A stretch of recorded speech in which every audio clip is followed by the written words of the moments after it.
மாஸ்டருக்கு வணக்கம். அனைத்து சகோதர சகோதரிகளுக்கும் வணக்கம். பாபுஜி மாஸ்டர்னுடைய சகஜ மார்க்க பார்வையில் ராஜயோகத்தின் செயல்திறன் இந்த புத்தகத்தில் பாபுஜி மாஸ்டர் முதல்ல தன்னுடைய மாஸ்டரான லாலாஜி மாஸ்டர் அவரை பற்றின விஷயங்களை என் மாஸ்டர் அப்படிங்கிற தலைப்பில் பகிர்ந்துட்டு இருந்திருக்காங்க. அதாவது மாஸ்டர் என்ன சொல்லியிருக்காங்க அப்படின்னா, எவர் ஒருவர் கர்வத்தையும் வெறுப்பையும் வென்றுள்ளாரோ, எவர் ஒருவருக்கு அத்தகைய பெருஞ்சிறப்பு உரித்தாகிறதோ, அத்தகைய என் மாஸ்டர் சமர்த்த குரு மகாத்மா ஸ்ரீ ராம்சந்திரஜி மகராஜ், ஃபதேகர், உத்தரப்பிரதேஷ் அவர்களுக்கு சமர்ப்பிக்கப்பட்டது. கர்வம், வெறுப்பு இந்த மாதிரி எல்லாத்தையுமே தாண்டி உயர்ந்த நிலையில் இருக்கிற லாலாஜி மாஸ்டருக்கு, அதாவது என் மாஸ்டருக்கு இந்த புத்தகத்தை நான் சமர்ப்பணம் பண்ணுறேன் அப்படின்னு சொல்லி ஆரம்பிக்கிறாங்க. பொதுவாக உயர்ந்த நிலையுடைய மகான்கள் தற்செயலாக பிறக்கிறதில்ல. அவங்களுடைய தேவை இந்த உலகத்துக்கும் இயற்கைக்கும் அத்தியாவசியமாக இருக்கும்போது மட்டும்தான் அவர்களுடைய பிறப்புங்கிறது ஏற்படுறது. அந்த மாதிரி அவங்க இந்த உலகத்தில் தோன்றி அவங்களுக்கான கொடுக்கப்பட்ட அந்த பணியை முடிச்சுட்டு மறையிறாங்க. இதுதான் இயற்கையினுடைய ஒரு வழிமுறையாக இருக்குது. அப்போது அவதார புருஷர்களாக இருக்கிறவங்க தேர்ந்தெடுக்கப்பட்டவங்களாக இருக்காங்க.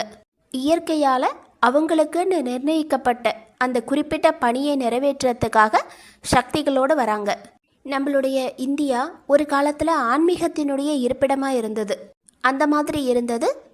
காலப்போக்கில் ஏற்பட்ட சில மாற்றங்களால் ஆன்மீகம் அப்படிங்கிற அந்த ஒரு விஷயம் மறக்கடிக்கப்பட்டு இருட்டில் தடுமாறிட்டு இருந்தது. அதாவது இந்தியாவினுடைய சரித்திரத்தில் இந்த இருட்டில் தடுமாறின காலம்ங்கிறது இருண்ட காலமாக சொல்லப்படுறது. அந்த இடைப்பட்ட காலம், அதாவது அந்த நவீன காலங்கள், இது எல்லாமே அறிவாற்றலில் உயர்ந்தவங்களையும் ஆன்மீக வளர்ச்சியில் குறைந்தவங்களையும் தான் தோற்றுவித்து கொண்டிருந்தது.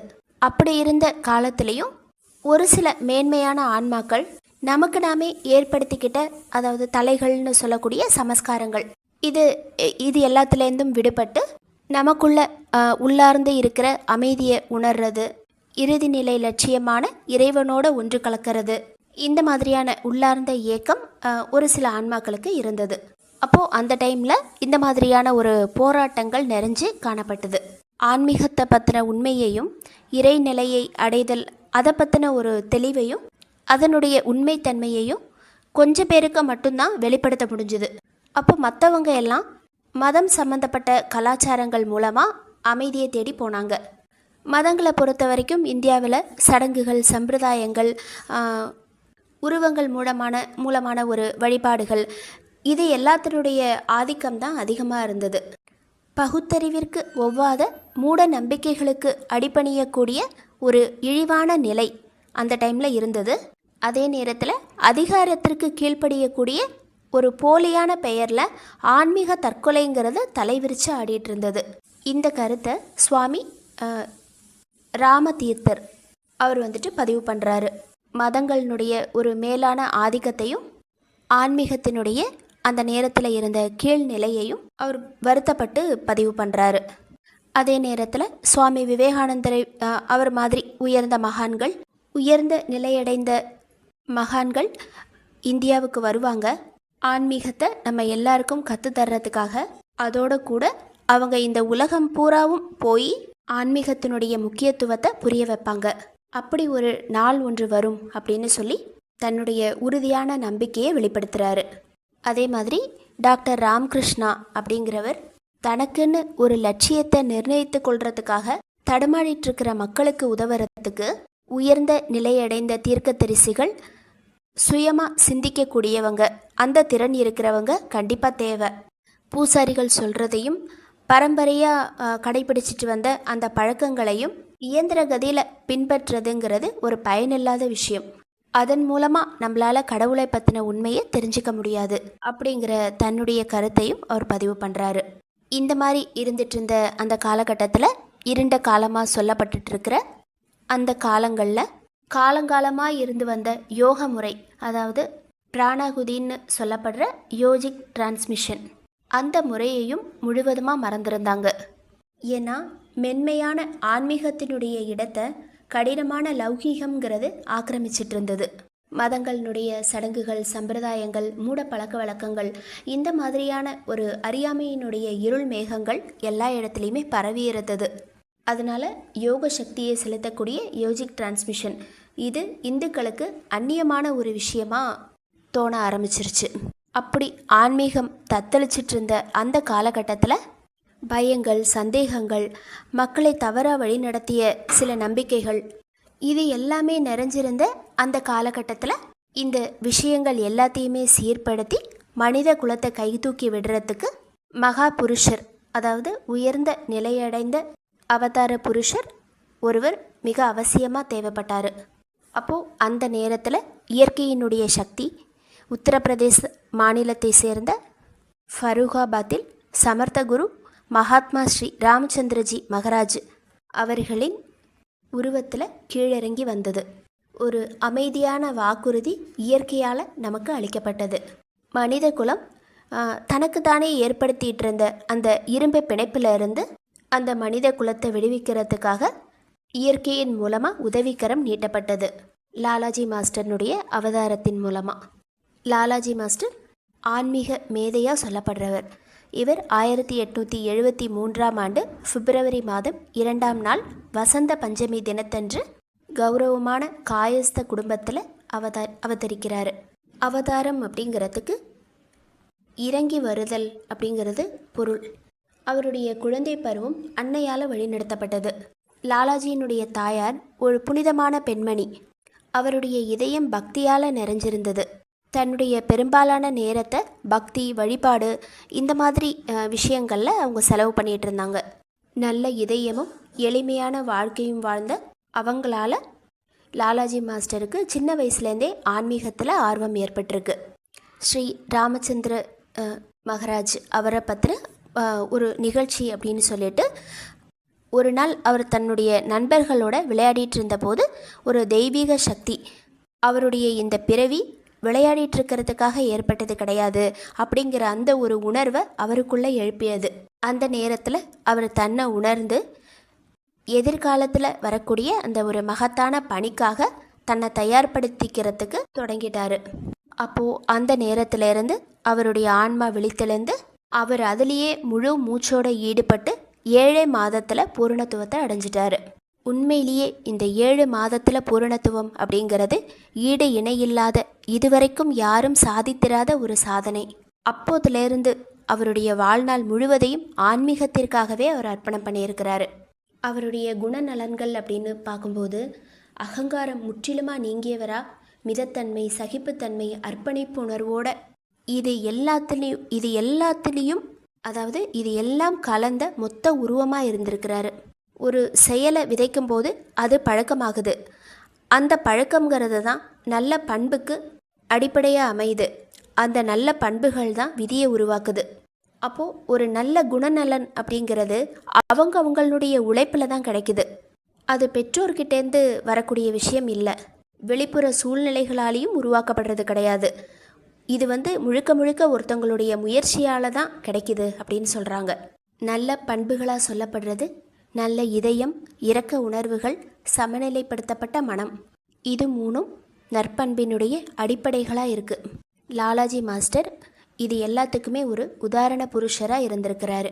அவர் எப்போவுமே அமைதியான சுபாவம் கொண்டவர். கோவப்படுறதுங்கிறது ரொம்ப ஒரு அரிதான ஒரு விஷயம். நிறைய பேச மாட்டார், கம்மியாக தான் பேசுவார். பேச்சுங்கிறது பெரிய விஷயந்தான், ஆனால் மௌனங்கிறது அதைவிட மேலானது அப்படின்னு சொல்கிறாரு. லாலாஜி மாஸ்டர்னுடைய கண்கள் எப்போவுமே கீழ் நோக்கி தான் இருக்கும். இந்த மாதிரி உயர்ந்த குணங்களோட இருந்த இவர் பிராணாகுதின்னு சொல்லப்படக்கூடிய டிரான்ஸ்மிஷன் அதனுடைய வாயிலாக யோக பயிற்சி அளிக்கக்கூடிய புதிய சகாப்தம் ஒன்றை உருவாக்கினார். இந்த பிராணாகுதின்னு சொல்லக்கூடிய யோக பயிற்சி முறைக்கு லாலாஜி மாஸ்டர் தான் குரு அப்படின்னு சொல்கிறாங்க. அவர் பார்த்த மாத்திரத்திலேயே அவரால் ஒரு மனிதனை பூரணத்துவத்துக்கு கொண்டு வர முடியும், இறை நிலையை உணர வைக்க முடியும். அது மட்டும் இல்லாமல் இதுக்காக குடும்ப வாழ்க்கையை துறந்து காடுகளில் போய் தவம் பண்ணணும் கடவுளை அடையிறதுக்காக அப்படிங்கிறது கிடையாது. இல்லற வாழ்க்கையில் இருந்துக்கிட்டே ஒரு மனிதன் ஒரே பிறவியில் பூரணத்துவத்தை அடைய முடியும். இந்த விஷயத்தை சாத்தியமாக்கியவர் இவர் தான். நம்ம இல்லற வாழ்க்கையில் சந்திக்கிற கஷ்டங்கள், துயரங்கள், இது எல்லாமே ஆன்மீக முன்னேற்றத்திற்கு கிடைத்த பரிசுகள். அதனுடைய ஆன்மீக முன்னேற்றத்திற்காக கிடைத்த தியாகங்கள், தவங்கள் அப்படின்னு சொல்கிறாரு. இந்த மாதிரி ஆன்மீக பயிற்சி முறையை ரொம்ப எளிமையாக்கி அந்தந்த காலத்துக்கு ஏற்ற மாதிரி அதை மாற்றி அமைச்சார். ஆன்மீகத்துறையில் சொல்ல முடியாத அளவுக்கு நிறைய சாதனைகள் பண்ணியிருக்காரு. அவர் வெளிப்படுத்தின ஆராய்ச்சியில் ஒன்று தான் இந்த புத்தகத்தில் மைய மண்டலம்ங்கிற தலைப்பில் கொடுக்கப்பட்டிருக்கு. பெரும்பாலான நேரங்களில் அவர் தனியாக இருந்து கடவுள்கிட்ட தன்னை இழக்க தொடங்கினார். லாலாஜி மாஸ்டர்னுடைய தனி மனித பண்புகள், அதாவது அவர் நடந்துக்கிற விதம், பேசுகிற விதம், பழகிற விதம், அவருடைய வாழ்க்கை முறை, நடத்தை முறைகள், இது எல்லாமே அவரை சுற்றி இருந்த அக்கம் பக்கத்தில் இருந்தவங்களை ரொம்ப கவர ஆரம்பிச்சுது. அதனால் அவங்க எல்லாருமே இவரை ரொம்ப அன்பாக நேசித்து மதிக்க ஆரம்பித்தாங்க. ஆரம்பத்தில் சில ஆசிரியர்கள் அவர்கிட்ட உடனடியாக தன்மை மாற்றம் அடையிறதுக்காக பயிற்சி முறையை எடுத்துகிட்டு இருந்தாங்க. அப்படி எடுக்கும்போது அவங்களுக்குள்ளே ஏற்பட்ட அந்த மாறுதல்கள் எல்லாத்தையுமே எந்த முயற்சியுமே இல்லாமல் அவங்களுடைய குணநலன்களில் ஏற்பட்ட அந்த மாற்றங்கள், இதை பற்றி அந்த ஆசிரியர்கள் தங்களுடைய மாணவர்கள்கிட்ட எடுத்து சொல்ல ஆரம்பித்தாங்க. அப்போது அந்த மாணவர்களும் லாலாஜி கிட்ட வர ஆரம்பித்தாங்க. இந்த மாதிரி அவரை சுற்றி இருக்கிற நிறைய பேருக்கு தன்மை மாற்றங்கள் அப்படிங்கிறது கிடைக்க ஆரம்பிச்சுது. குணநலன்களினுடைய மாற்றங்கள். அவர் எப்போவுமே தன்னை பற்றி சொல்லிக்கிறது, நான் ஒரு அதிகாரிக்கு பணியாளன் போல, தெய்வீகத்தினுடைய கட்டளையை நிறைவேற்றுறது தான் என்னுடைய கடமை. இப்போது இதை தான் அடிக்கடி அவர் சொல்லிகிட்டு இருப்பார். இந்த மாதிரி உயர்ந்த திறன் படைத்த மகான் ஆன்மீகத்திற்காகவே தன்னுடைய வாழ்க்கையில் ஓரொரு கணத்தையும் மனித சமுதாயத்தினுடைய உயர்வுக்காக மட்டுமே அர்ப்பணித்தார். 1914 வருஷம் முதன்முறையாக சத்சங்கம் ஆரம்பித்து தன்னை சுற்றி இருக்கிற தன்னுடைய சகாக்களுக்கு பயிற்சி கொடுக்க ஆரம்பித்தார். 1929 வருஷத்துலேருந்து, அதாவது அவர் பார்த்த வேலையிலேருந்து ரிட்டையர் ஆனதுக்கப்புறமா தன்னுடைய முழு நேரத்தையும் இந்த ஆன்மீகத்தினுடைய புனித பணிக்காகவே செலவு பண்ண ஆரம்பித்தார். இந்த மாதிரி 36 வருடங்கள் மனித குலத்திற்கு சேவை செய்ததுக்கப்புறமா 1931 வருஷம் ஆகஸ்ட் மாதம் 14ஆம் நாள் தன்னுடைய 58வது வயதில் அவர் தனது பூத உடலை துறந்தார் அப்படிங்கிறத மாஸ்டர் சொல்லிட்டு, உண்மையிலேயே அவரை இயற்கையினுடைய அற்புத படைப்புன்னு சொல்லலாம். அவர் தன்னுடைய வாழ்நாளில் அவர் செஞ்ச பணிங்கிறது நாம் புரிஞ்சுக்கிறதுக்கு அப்பாற்பட்ட ஒன்று. காலப்போக்கில் அவருடைய மேன்மையை வருங்காலம் புரிந்து கொள்ளும் அப்படிங்கிறத பாபுஜி மாஸ்டர் நமக்கு சொல்கிறாங்க. உயர்ந்த குறிக்கோளை நோக்கி நம்மளுடைய வாழ்க்கையை திருப்ப முடியும் அப்படிங்கிறது தான் மகான்களினுடைய வாழ்க்கை மூலமாக நாம் கற்றுக்கக்கூடிய ஒரு விஷயம். இது எல்லாத்தையுமே பாபுஜி மாஸ்டர் நமக்கு சொல்லிட்டு இந்த புத்தகத்தை தொடங்குறாங்க. இந்த புத்தகத்தில் மொத்தம் 7 பகுதிகள் கொடுக்கப்பட்டிருக்கு.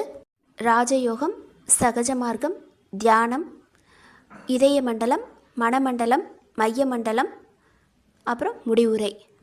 ஒரு சாதாரண மனிதனுக்கும் அவதாரத்துக்கும் உள்ள வேறுபாடு அப்படின்னு சொல்லி மாஸ்டர் என்ன சொல்கிறாங்கன்னா, சாதாரண மனிதன் எண்ணற்ற உரைகளுக்குள்ளே அடைப்பட்டு இருக்கான். அவன் தனக்குள்ள எண்ணங்களாலும் செயல்களாலும் சமஸ்காரங்களை உருவாக்கிக்கிட்டு தன்னை சுற்றி பலவிதமான உரைகளை சுற்றிட்டுருக்கான். ஆனால் அவதார புருஷர்களுக்கு இதில் பெரும்பாலானவே இருக்கிறதில்ல அப்படின்னு சொல்கிறாங்க. ஏன்னா அவங்க இறைவனை உணர்ந்த நிலையில் இருக்காங்க. அது சாதாரண மனிதனுக்கு இல்லை. மனிதனும் அவதார புருஷனும் வந்தது ஒரே இடத்துலேருந்து தான் அப்படின்னாலும் அவதார புருஷர் இறைவனோட நெருங்கின தொடர்பில் இருக்கிறாரு. அப்போது அவருக்கு தேவைப்படும் போது அந்த அனந்தத்தினுடைய களஞ்சியத்திலிருந்து அவருக்கு எல்லா விஷயங்களுமே கிடைக்கப்பெறுது. அவர் இந்த உலகத்தினுடைய நன்மைக்காகவும் இயற்கைக்காகவும் அவர் செய்கிற அந்த பணிக்காக தேவையான வழிகாட்டுதலை இறைவன்கிட்டேருந்து நேரடியாகவே அவர் பெற்றுட்ருக்கிறாரு. இதை தான் தெய்வீக உள்ளுணர்வு, தேவவாணி, தெய்வ குரல் அப்படின்னு சொல்கிறாங்க. மனிதன் கூட இறைவன்கிட்டேருந்து இந்த கட்டளைகள் எல்லாத்தையுமே பெற முடியும். ஆனால் மனிதன் அவதார புருஷர்கள் மாதிரி உயர்ந்த நிலையை அடைஞ்சால் மட்டும்தான் இது சாத்தியமாகும். அதாவது ஆன்மீகத்தில் உயர்ந்த நிலையை அடையிறது. மனிதன்கிட்ட மனம் அப்படிங்கிறது இருக்குது. அதுதான் எண்ணங்கள், செயல்பாடுகள், இது எல்லாத்தையுமே கிரியேட் பண்ணுது. நம்மளுடைய ஜீவிதத்திற்கு ஒரு இன்றியமையாத அங்கமாக இந்த மனதுங்கிறது செயல்படுது. அப்போது இந்த மனதை கீழ் மண்டலத்தில், அதாவது பிண்ட தேசத்தில் பிண்டி மனது அப்படின்னு சொல்லியும், பிரம்மாண்ட மண்டலத்தில், அதாவது உயர்ந்த நிலையை அடையும் போது அது பிரம்மாண்டி மனது அப்படின்னு சொல்லியும் சொல்லப்படுறது. அப்போது இந்த மாதிரி ஆன்மீகத்தில் உயர்ந்த மட்டங்களுக்கு போகும்போது மனதுங்கிறது பண்படுத்தப்பட்டு ஒழுங்கான நிலையில் மாற்றப்படுது. ஓரொரு மட்டத்திலையும் உயர்ந்து போக போக மனதினுடைய நிலையும் மாற்றப்பட்டு ஒழுங்குபடுது. அவதாரங்களுக்கும் செயல்பாடுகள் அப்படிங்கிறது இருக்கிறதுனால அவங்களுக்கும் மனதுங்கிறது தேவைப்படுது. ஆனால் அவங்களுடைய மனதுங்கிறது அதிகமான ஒரு சமநிலையும் தூய்மையும் கொண்டதாக இருக்குது. அப்போது அவர்களுடைய செயல்பாடுகள் எல்லாமே இறைவனுடைய விருப்பப்படி மட்டும்தான் நடக்குது. அப்போது நம்ம மனதை ஒழுங்குபடுத்துறது அப்படிங்கிறது தான் இங்கே முக்கியமான ஒரு விஷயம். நாம் அந்த மனம் அப்படிங்கிற அதன் மேலே பல கட்டிடங்களை கட்டிகிட்டு இருக்கோம்.